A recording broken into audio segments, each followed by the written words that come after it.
안녕하세요. 저는 치매 걸린 어머니를 모시고 있는 50대 평범한 여자입니다.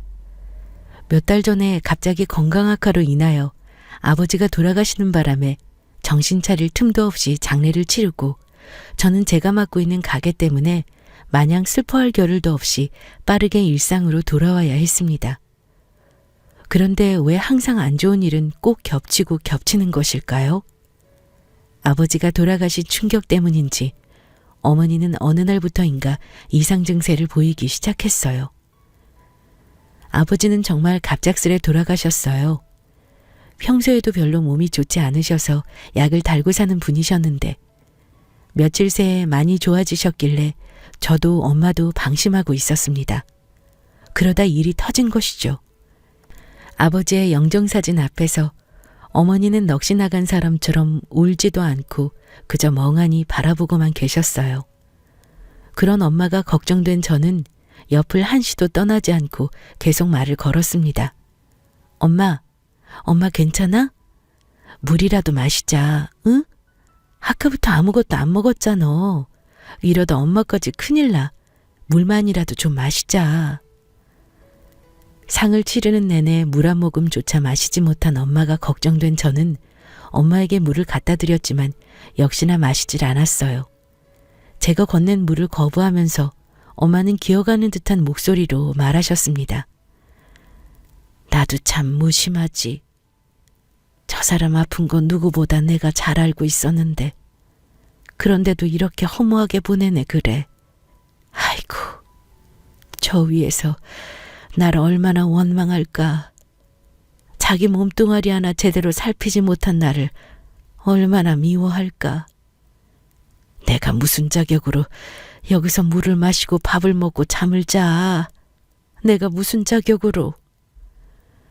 엄마는 아버지가 자신이 무심한 탓에 제대로 몸을 살피지 않은 탓에 돌아가신 거라 생각하고 계셨어요. 제가 옆에서 계속 아니라고 말해도 별 소용이 없었죠. 그렇게 여차저차 해서 장례를 다 치르고 저는 제가 운영하는 가게를 더 이상 비워둘 수가 없어서 억지로 마음을 추스리고는 일상으로 돌아왔습니다. 저희 엄마는 엄마대로 집으로 돌아가 지내고 계시고요. 그럭저럭 각자의 일상으로 돌아가 바쁜 나날을 보내고 있을 때쯤 엄마에게서 하나둘 이상한 낌새가 보이기 시작했습니다. 저는 아버지가 돌아가신 후 혼자 계신 엄마가 걱정되어 전보다 전화도 자주 드리고 많이는 아니지만 최대한 엄마를 찾아가서 시간을 보냈습니다. 어느 날 저는 가게 문을 좀 일찍 닫고 엄마와 저녁을 먹기 위해 친정집으로 갔습니다. 남편은 그날 야근이 있다고 해서 그냥 저 혼자 갔습니다. 저는 엄마가 평소에 콩국수를 즐겨 드시기에 저녁으로 콩국수를 해드리려고 재료를 간단하게 사서 갔는데요. 실컷 재료를 사서 집 안으로 들어서니 불도 다 꺼져 있고 조용한 것입니다. 평소 같았으면 벌써 저를 맞이하러 나왔을 엄마도 웬일인지 조용하셨고요. 모든 것이 낯설었던 저는 괜스레 더 큰 목소리를 내며 온 집안에 불을 켰습니다. 자연스레 엄마의 흔적도 찾으면서요. 엄마 집에 있어? 나왔어. 어디 나갔나? 이 시간에 어딜 나갔지? 엄마! 제가 이렇게 소리치고 잠시 후 엄마는 닫혀있던 안방에서 엉거주춤 나오시더군요. 저는 반가운 마음에 목소리가 더욱 커졌어요. 엄마! 집에 있었으면서 왜 대답을 안 해? 불은 왜 다 꺼놓고? 엄마 어디 나간 줄 알았잖아. 그런데 뭔가 이상했습니다. 원래라면 제 얼굴을 보자마자 반가워서 몇 번을 안아봤을 엄마는 뭔가 오묘한 표정으로 그저 저를 엉거주춤 쳐다보기만 하는 것이 아니겠어요? 저는 평소와는 너무나도 다른 엄마가 이상해서 다시 한번 말을 걸었습니다. 엄마, 왜 그래? 무슨 일 있었어? 왜 그래? 제가 몇 번을 더 다그치고 나서야 엄마는 무언가가 떠오른 듯 얼굴이 환해졌습니다. 그러고는 그제서야 저를 반갑게 맞아주었죠. 아이고, 우리 딸 왔구나. 내가 깜빡했지 뭐니. 아이고. 저는 엄마의 이 말이 어딘가가 어색했지만 요즘 정신이 없으셔서 그런가 보다 하고 그냥 넘겨버렸습니다. 지금 생각하면 내가 왜 그랬나 하는 생각밖에 안 듭니다. 뒤늦게 우리는 인사를 나누고 벌써 저녁 시간이 훌쩍 넘어버렸기에 서둘러 콩국수를 준비하여 엄마와 먹기 시작했습니다. 역시나 엄마는 아주 맛있게 잘 드시더라고요. 그동안 아버지 빈자리를 가장 많이 느꼈을 엄마가 늘 안쓰럽고 미안하고 걱정되었는데 이렇게 잘 이겨내고 있어주니 얼마나 고마운지 모르겠습니다.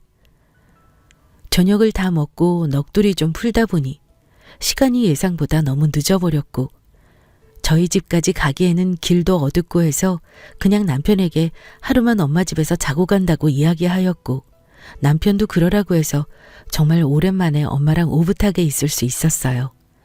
엄마랑 이것저것 이야기하다 보니 어느덧 시간은 12시를 훌쩍 넘겨버렸고 이대로 밤을 샐 수도 없는 노릇이라 엄마와 저는 아쉬운 마음을 뒤로한 채 잠에 들었습니다. 그렇게 편히 잔 게 얼마만인지 모를 정도로 저는 정말 푹 잘 잤답니다. 그리고 다음날 눈을 떴더니 옆자리에 엄마가 안 계시더라고요. 그래서 저는 엄마가 거실에 계신가 하고 안방을 나왔습니다. 그런데 거실에는 아무도 없었고 대신 화장실 쪽에서 물소리가 들리더군요. 저는 엄마가 씻으시는 줄 알고 아무 말 없이 거실에 앉아 기다렸습니다. 얼마 뒤에 엄마가 나오셨는데 손에 무언가를 움켜쥐고 나오시다 저를 보고는 화들짝 놀라며 등 뒤로 숨기시더라고요. 그러면서 누가 봐도 당황한 목소리로 겨우 제게 말을 하셨습니다. 일어났어? 좀 더 자지. 아니야, 오랜만에 엄마랑 잤더니 개운하게 잘 잤어. 엄마는 근데 아침부터 뭐하고 계셨어? 제 물음에 엄마는 한층 더 떨리는 목소리로 등 뒤에 그것을 더 숨기시더니 말씀하셨습니다. 아무것도 아니야. 그냥 너무 일찍 눈이 떠졌길래 누가 봐도 심하게 당황한 것 같아 보이는 엄마가 저는 너무도 이상해서 엄마에게 다가가 괜찮냐고 물으며 아까부터 등 뒤로 숨긴 그것을 뚫어져라 쳐다보다가 한순간 재빠르게 그것을 낚아챘습니다. 그것을 본 저도 그것을 빼앗긴 엄마도 모두 말이 없었습니다. 그것은 바로 엄마의 팬티였기 때문입니다. 급하게 손빨래를 한 것 같이 물기가 채 마르지 않은 그것을 들고 멍하니 자신을 쳐다보는 저를 보고 엄마는 차마 제 얼굴을 똑바로 쳐다보지도 못하고는 횡설수설하기 시작했습니다. 이건 그게 사실 엄마가 며칠 전부터 요실금이 심해져가지고 시도 때도 없이 나오더라고. 그래서 간밤에 또 내가 실수를 했지 뭐냐. 엄마의 말을 들은 저는 나이가 들어서 요실금이 생기셨나 보다 하고는 더 심해지기 전에 병원부터 알아봐 드려야겠다고 생각하며 말했습니다. 이 정도면 꽤 심각한 거 아니야? 내가 병원 알아봐 줄 테니까 시간 내서 같이 가자. 제 말에 엄마는 알았다고 대답하였고 마침 그날이 휴일이라 엄마와 좀 더 시간을 보내고는 집으로 돌아왔습니다. 저는 퇴근한 남편에게 엄마의 상태에 대해 어렴풋이 이야기하였고 제 이야기를 들은 남편은 어머니가 고생이 많으시겠다며 제대로 된 병원에서 진료받게 하라고 신신당부했습니다. 그러면서 한 가지 제안을 해오더라고요. 당신도 요새 많이 지친 것 같은데 오랜만에 미 씨 만나서 마음 좀 풀고 와. 맛있는 것도 좀 먹고. 미 씨는 저희 남편 친구분의 아내로 시간이 날 때마다 가끔 부부 동반으로 저녁 식사도 하고 놀러 가기도 할 만큼 저희와 아주 가까운 사이입니다. 저는 미 씨가 사력 있고 공감도 잘해줘서 마음에 들었어요. 그래서 아주 가끔이지만 미 씨와 둘이 만나 시간을 보내기도 합니다. 저는 엄마를 냅두고 혼자 나가야 한다는 것이 마음에 걸렸지만 남편 말대로 많이 지치기도 했어서 그냥 눈 딱 감고 그러기로 했습니다. 덕분에 그동안 쌓인 스트레스를 어느 정도는 풀 수 있어서 너무 좋았어요. 그로부터 며칠 후 저는 엄마에게 물어볼 것이 있어 전화를 했는데 이상하게도 요 며칠간 계속 통화가 안 되는 것이었습니다. 처음에는 무슨 바쁜 일이 있겠거니 했으나 그것이 계속되다 보니 자연스레 불안해지기 시작했습니다. 저는 불안한 마음에 가게 일이 손에 잡히지 않았어요. 도저히 안 되겠어서 가게 문을 일찍 닫고는 남편에게 전화를 걸었죠. 여보, 난데 며칠째 엄마가 전화가 안 되셔. 나 그래서 지금 친정으로 가고 있거든. 오늘 늦을 수도 있을 것 같아. 다급한 제 목소리를 들은 남편은 자기는 신경 쓰지 말라며 서두르다 큰일 난다고 마음 좀 가라앉히고 가라고 하더군요. 새삼 내가 남자 하나는 잘 만났구나 생각하고 있는데 남편이 조심스럽게 입을 떼더라고요. 당신이 신경 쓸까봐 이야기 안 한 게 있는데 그냥 지금 하는 게 나을 것 같아서. 전에 당신이 어머니가 이상하다고 이야기했었잖아. 걱정된다고. 기억나? 기억나지? 근데 갑자기 그건 왜? 그때 그 말 듣고 나도 내심 걱정이 돼서 미희 씨한테 간략하게만 말했거든. 미희 씨가 말하기를 어머니가 그러시는 게 치매 증상일 수도 있다고 하더라고. 당신도 알다시피 미희 씨가 치매 환자 전문 도우미잖아. 그래서 그쪽으로는 좀 빠삭하다고 하더라. 뭐 어디까지나 그럴 수도 있다는 거니까.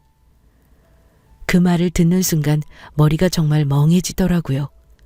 그러고는 한순간 이유 모를 분노가 저를 휘감았어요. 그래서 괜히 죄 없는 남편에게 분풀이를 하고 말았습니다. 뭐? 치매?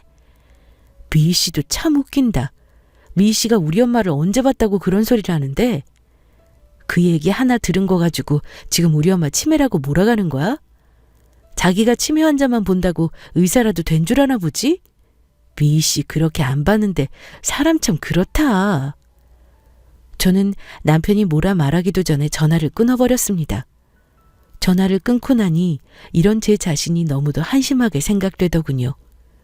뭐가 그리 화낼 일이라고 아무 죄 없는 사람들에게 쏟아냈을까요? 저는 정신이 번쩍 들어 다시 남편에게 전화를 걸어 사과의 말을 전했고 이에 남편은 괜찮다며 오히려 제 걱정을 해주었습니다. 나는 괜찮아. 당신이 이렇게 해서라도 좀 나아진다면 얼마든지 분풀이 해도 돼. 근데 당신이 좀 더 이성적이어야 어머니를 더 잘 챙겨드리지. 지금 너무 흥분했어. 좀 가라앉히고 가도록 해. 그래줄 수 있지? 응. 당신한테는 정말 미안해. 그리고 미희 씨한테도. 정말 늘 고마워. 저는 남편의 조언대로 최대한 이성을 되찾으려 노력했고 시간이 지나자 점차 마음을 가라앉힐 수 있었습니다. 다시 한번 엄마에게 전화를 해보았지만 역시나 엄마는 전화를 받지 않았습니다. 저는 엄마에게 가는 것을 좀 더 서둘렀고 집 앞 대문에 도착하여 들어가려는데 옆집 아주머니가 말을 걸었습니다. 아유, 요즘 고생이 많지? 일하랴 엄마 돌보랴. 평소에 엄마와 친분이 있으셨던 분이라 그동안 걱정이 많으셨겠다 싶어서 저는 감사의 인사를 전했습니다. 아니요, 고생은요. 엄마 혼자 계신데 제가 자주 못 와봐서. 신경 써주셔서 감사드려요. 염치 없지만 저희 엄마 좀 잘 부탁드릴게요. 이 일도 중요하지만 저런 사람은 옆에서 잘 보살펴야 해. 언제 어디로 튈지 모르잖아. 똑 부러지던 사람이 어쩌다 저리 됐는지 참. 바깥 양반 돌아가신 게 꽤나 충격적이었던 모양이야. 듣다 보니 뭔가 좀 이상하다는 생각이 들었고 저는 이어지는 어머니의 말씀에 정신이 아득해져만 갔습니다. 자기 치매 진단 받았다고. 이제 언제 정신이 나갈지 모른다고 자기 좀 잘 지켜봐 달라고 부탁하는 거 듣고 내가 얼마나 놀랬는지. 아니, 그래서 내가 갑자기 무슨 치매 타령이냐 물으니까 자기가 요즘 좀 이상한 것 같아서 정신 말짱할 때 병원 가서 검사를 해봤더니 글쎄 치매라는 거야. 하늘도 무심하시지. 어쩜 한 사람한테 큰 시련을 2번이나 주시나 그래. 저는 아주머니의 말이 이어지면 이어질수록 지난번에 엄마가 몰래 속옷 빨래를 한 장면과 나를 보고도 멍하니 쳐다만 보고 있었던 장면, 요즘 따라 전화가 잘 안 되었던 일들이 주마등처럼 스쳐 지나갔고 아주머니의 말을 거의 끊다시피 하고는 허겁지겁 집으로 들어갔습니다. 갑자기 들이닥친 저를 본 엄마는 다행스럽게도 오늘은 저를 반갑게 맞아주었고 그와 동시에 안도감이 들면서 무언가를 미친 사람 마냥 찾아대기 시작했습니다. 엄마는 그런 저를 보고는 무슨 일이냐며 계속 다그치셨지만 저는 아랑곳하지 않고 온 집안 구석구석을 뒤지다시피 했습니다. 그러기를 몇십 분, 드디어 제가 찾던 것을 찾아내었고 그것을 찬찬히 읽어내려가다 한 부분에서 멈추어 스르륵 주저앉았습니다. 그것은 다름 아닌 엄마의 치매 진단서였고 치매가 확실하다는 것을 상기시켜주는 부분에서 그만 다리가 풀려버린 것이었습니다. 엄마는 모든 것을 체념하신 듯 제 옆에 같이 주저앉으셨고 한참 동안 말이 없으시다 입을 열었습니다. 한 석 달쯤인가부터 내가 이상해지기 시작하더라. 금방 봤던 건데도 기억이 안 나고 사람을 만나도 누구인지 기억이 안 나. 길을 걸어도 여기가 어딘지 어디로 가는 게 맞는 건지 순간순간 기억이 안 나더라. 그래도 그때는 잠깐 동안만 그러고 말아서 단순히 건망증이겠거니 했지. 내 나이도 이제 71살이잖냐. 근데 그게 가면 갈수록 심해지는 거야. 내가 전에 이불에 실내했던 것도 다 이것 때문이었지. 엄마의 말을 듣는 내내 저는 정말 가슴이 미어지더군요.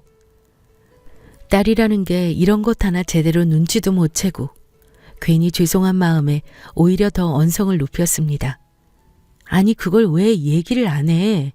엄마한테는 이제 나밖에 없는데 나한테도 이제 친가족은 엄마밖에 없는데 왜 그걸 꽁꽁 숨기고 말을 안 해? 그러다 엄마까지 잘못되면 나는 어떡하라는 건데. 숨길 거면 들키지나 말지. 결국 이렇게 될 거 왜? 너무 분하고 억울해서 울음이 터져나왔습니다. 한평생 아버지와 저만 바라보고 사셨던 엄마인데 뭐가 그렇게 미워서 자꾸 엄마를 괴롭히는지 제가 거의 악을 쓰다시피 내지르는 것을 보고 엄마는 안타까우셨는지 눈가에 눈물이 맺히시더라고요. 그러고는 애써 담담한 척 이야기하셨습니다. 그게 바로 엄마라는 거야. 너도 알 거 아니야. 엄마는 자식이 슬퍼하면 그보다 몇십 배는 더 아프고 슬프다는 거. 네가 나 같은 상황이었어도 똑같이 애쓸 거면서 뭘 그렇게 악을 쓰니. 괜히 기운만 빠지게. 난 괜찮아. 따뜻한 차 한 잔 마시련? 엄마의 말에 저는 어느 것 하나 반박할 수 있는 것이 없었습니다. 저도 엄마니까요. 지금은 훌쩍 커버려서 더 이상은 제 손을 필요로 하지 않지만 어느 곳에 있어도 늘 눈에 밟히는 자식이 있으니까요. 엄마의 말씀대로 만약 제가 엄마와 같은 상황이었어도 저도 똑같이 그랬을 거예요. 그걸 알기에 더욱더 엄마가 안쓰러워 보였습니다. 지금 혼자 얼마나 무서울까, 두려울까 싶은 마음에 저도 모르게 엄마를 꼭 껴안았습니다. 그리고는 울음 섞인 목소리로 겨우 말을 꺼냈죠. 엄마, 이제 나랑 같이 살자. 내가 엄마 지켜줄 테니까 나랑 살자. 같이 살자. 응? 어이구, 너는 너 혼자만 사냐? 진서방은 어쩌고 나랑 살재? 진서방은 괜찮아. 내가 부탁하면 분명 그러자고 할 거야. 그러니까 걱정 말고 같이 살아. 엄마는 혹여나 딸 자식에게 폐를 끼칠까 봐 망설이는 듯 하셨지만 저는 당장에 필요한 물건들만 챙기기 시작했고 이런 저를 보시더니 끝내는 포기하신 듯 거들기 시작하셨습니다. 남편에게는 전화로 자초지정을 설명하고 정말 미안하다며 계속 사과를 하였고 남편은 오히려 잘 됐다며 자기도 걱정되던 참이었다고 조심히 모시고 오라는 말만 하더군요. 다시 한번 남편에게 무한한 감사를 느끼게 되었습니다. 정말 이 남자 없었으면 어쩔 뻔했나 하는 생각이 요즘 수도 없이 듭니다. 그렇게 엄마는 저와 남편과 같이 살게 되었습니다. 집 구조도 엄마가 좀 더 편히 쉴 수 있도록 손보고 엄마가 쓰실 방도 만들었습니다. 한동안은 별탈 없이 잘 지내는가 싶었는데 아니나 다를까 엄마의 증세가 점점 심각해지기 시작했습니다. 엄마를 옆에서 계속 지켜보기에는 저도 남편도 일을 하는 입장이라 불가능해서 걱정이 이만저만이 아니었습니다. 그러던 와중에 남편이 귀가 번쩍할 만한 제안을 하더라고요. 여보, 내가 생각해봤는데 아무래도 장모님 혼자 두시면 너무 위험할 것 같아. 그래서 말인데 아무래도 집에 도우미 한 분을 모셔야 할 것 같은데 당신 생각은 어때? 도우미? 있으면 당연히 좋지. 옆에서 계속 있어주신다면야 걱정도 덜하고. 근데 제대로 된 분을 알아봐야 하는데. 제 말을 들은 남편은 기다렸다는 듯이 말했습니다. 그건 걱정 마. 미 씨한테 맡기면 돼. 당신도 미 씨 좋아하잖아. 착하다고. 아, 등잔 밑이 어두운 법이란 말이 딱 맞더라고요. 마침 미 씨가 치매 환자 케어 전문 도우미 일을 하고 있고 저와도 친분이 있으니 딱 맞겠다는 생각이 들었습니다. 그래서 저는 당장의 일을 진행시켰고 미 씨는 이튿날부터 바로 출근했습니다. 지금 생각해보면 그러지 말았어야 했는데 왜 그랬을까 싶습니다. 저는 미 씨에게 몇 가지 주의사항만 당부하고는 엄마를 맡기고 전보다는 마음 편히 일을 나갔습니다. 모처럼 마음 편히 일을 하니 장사도 더 잘 되는 것 같더라고요. 미 씨는 예상했던 것보다 훨씬 일을 잘해주는 것 같았습니다. 엄마가 다치는 일도 없었고 사고가 나는 일도 없었습니다. 엄마도 한결 편해 보이셨고요. 고마운 마음에 남편도 저도 자주 미희 씨와 함께 저녁을 먹었고 미희 씨는 우리와 함께 저녁을 먹은 뒤에 퇴근을 했습니다. 그렇게 점점 안정을 찾아가나 싶을 때쯤 또 한 번 저를 뒤집어지게 할 사건이 터졌습니다. 얼마 전부터인가 엄마가 저만 보면 나쁜 년, 고약한 년이라며 욕을 하는 것입니다. 엄마는 한 번도 저에게 욕을 하신 적이 없습니다. 그랬던 분인데 어느 순간부터 저에게 저런 욕들을 하는 것을 보고는 적잖은 충격을 받았습니다. 처음에는 최대한 엄마와 함께 했습니다. 다행히도 제가 같이 있는 날이면 괜찮아지시더라고요. 그런데 시간이 가면 갈수록 제가 옆에 없는 날이면, 다시 말해 미희 씨가 출근하는 날이면 저에게 더 심한 욕을 퍼부었어요. 저는 엄마가 많이 외로운가 보다 하는 마음에 죄송했고 앞으로는 일을 하면서도 틈틈이 엄마를 챙기고 싶은 마음에 미희 씨 몰래 엄마 방에만 CCTV를 달았습니다. 이제 마음 좀 편하겠거니 했더니만 하필이면 CCTV를 달자마자 한동안 미친 듯이 바쁘고 정신없어서 따로 챙겨보거나 하지 못했습니다. 그런데 2주가 지난 뒤에 드디어 시간이 생겨서 그동안 녹화해두었던 영상들을 한꺼번에 몰아보았는데 억장이 무너져 내리더군요. 영상 속에서는 저희 엄마가 미희 씨에게 구박을 당하고 있었습니다. 이유는 다양했어요. 밥을 안 먹는다든지 소변을 제대로 안 본다든지 하는 이유로 미희 씨는 저희 엄마를 구박하고 또 구박했습니다. 저희 엄마는 아무 소리 못하고 겁에 질려 있으시고요. 그걸 보는데 정말 말 그대로 머리에 뚜껑이 확 열리더라고요. 분에 못 이겨 손을 덜덜 떨며 이를 악물고 있는데 이런 저를 한순간에 얼어붙게 만든 장면이 나왔습니다. 다름 아닌 제 남편이었는데요. 저희 남편은 점심시간인 건지 뭔지 저한테는 말도 없이 불쑥 집으로 가 그 여자를 만났던 것입니다. 남편은 그 여자와 저희 엄마가 있는 방에서 보란듯이 키스를 나누더군요.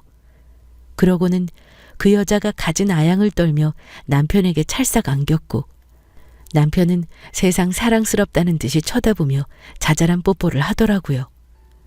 그 와중에 더 열이 받는 건 이 두 놈들이 저희 엄마가 잠든 사이에 몰래 속삭이면서 저짓을 했다는 겁니다. 저는 그것을 보자 이성이 그야말로 뚝 끊겨버렸고 저마저도 놀랄 만큼 차분하게 영상을 확보해서 그대로 경찰서로 직행했습니다. 다행히 가게에는 손님이 없었고 해서 미련 없이 문을 닫고 갔어요. 저는 경찰서로 가서 그 여자를 상간녀, 노인복지법 위반으로 고소했고 남편에게는 이혼 소송을 걸었습니다. 일을 끝마친 저는 그 여자와 둘만 있을 엄마가 걱정되어서 급하게 집으로 갔고, 도착하자마자 엄마에게 잠깐만 기다려달라고 말한 뒤 김미희를 거실로 내몰았습니다. 물론 엄마가 계신 방의 문은 닫고 말이죠. 그러고는 최대한 작은 목소리로 숨도 쉬지 않고 쏘아붙이듯 이야기했습니다. 김미희, 너 그렇게 안 봤는데 아주 파렴치하더라. 어떻게 네 남편 친구를 꼬실 생각을 다 했니? 너 내가 모를 줄 알았어? 제 말을 들은 김미희는 순식간에 얼굴이 파래지더니 이내 정신을 차린 듯 도도하게 고개를 들고는 말도 아닌 말을 하기 시작했습니다. 나도 이럴 생각은 아니었는데 미안하게 됐어요. 뭐 사람 일이란 게 어디 마음대로 되나. 열받고 억울한 건 알겠는데 이왕 이렇게 된 거 어쩔 수 없죠. 바로 빌 거라고는 기대도 안 했지만 정말 상상 이상이더군요. 저는 쓸데없이 놓기만 한 콧대를 완전히 뭉개버리기로 결심하고는 입을 열었습니다. 뭐가 이렇게 당당해? 너 내가 지금 아무 증거도 없이 이러는 줄 아나 본데 착각도 어느 정도 것 해. 엄마 방에 내가 CCTV 달아놓은 거 너 모르지? 뭐? CCTV? 그런 게 있었어? 뭐 상관없어. 간통죄도 폐지된 마당에 내가 뭐가 무섭다고. 저는 헛웃음을 지으며 곧바로 맞받아쳤습니다. 야, 누가 간통죄로 집어넣는데? 너 내가 상간녀 소송 걸었어. 그리고 하나 더. 너 엄마한테 하는 거 보니까 아주 가관이더만. 그것도 엄연히 노인학대인 건 알아? 노인복지법 위반으로도 고소했으니까 기대해. 나 절대로 합의 안 해줄 거고 너 무슨 일 있어도 감방에서 썩게 만들 거야. 네 남편한테도 내가 다 말할 거고. 알았어? 저는 제 말만 하고는 발악하는 김미희를 끄집어내듯 집 밖으로 밀어냈습니다. 밖에서 뭐라 소리치던 욕을 하던 저는 상관하지 않고 현관문을 닫아버렸고 김미희의 찢어질 듯한 비명에 이웃들이 점차 모이기 시작했습니다. 그러자 자기도 내심 창피했는지 그제서야 돌아가더군요. 그렇게 김미희가 가고 저는 놀랐을 엄마를 안고 달래주었습니다. 그동안 눈치 없는 딸 때문에 괜히 안 좋은 일만 겪게 한 것 같아 눈물이 났습니다. 시간이 지나고 남편은 김미희에게 모든 일을 들은 것인지 퇴근 시간을 훌쩍 넘기고서야 집으로 들어왔습니다.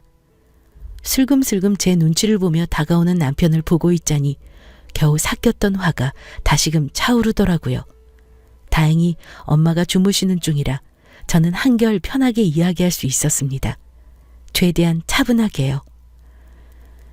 이제 보니 니들 좋자고 일 벌인 거였구만. 그래 어쩐지. 도우미 얘기 꺼내면서 기다렸다는 듯이 김미 이름 꺼내는 것부터가 내가 알아봤어야 했는데 김미도 그렇고 너도 그렇고 하루만 사냐? 어떻게 네 친구 와이프랑 바람을 필 생각을 하니? 꼬시는 놈이나 넘어가는 년이나 이런 것들을 믿고 내가 엄마를 맡겼으니 내가 천하의 등신이지. 모든 것이 제 불찰인 것만 같았습니다. 계속 되도 않는 변명을 하는 남편의 말을 자르고 저는 단호히 말했습니다. 오늘 이혼소송 절차 밟고 왔고 나도 너랑 반드시 이혼할 거야. 위자료 두둑히 준비해도 절대 봐줄 생각 없으니까. 그럼 난 할 말 다 했으니 이만 꺼져줄래? 우리 엄마는 좋은 것만 봐야 하거든. 니들 때문에 개고생한 우리 엄마 보살펴줘야 하니까 니 그 사랑하는 김미희한테로 꺼져. 그놈은 더 이상 할 말이 없었던 건지 아니면 다 체념을 한 건지 별 반응 없이 순순히 집을 나가더군요.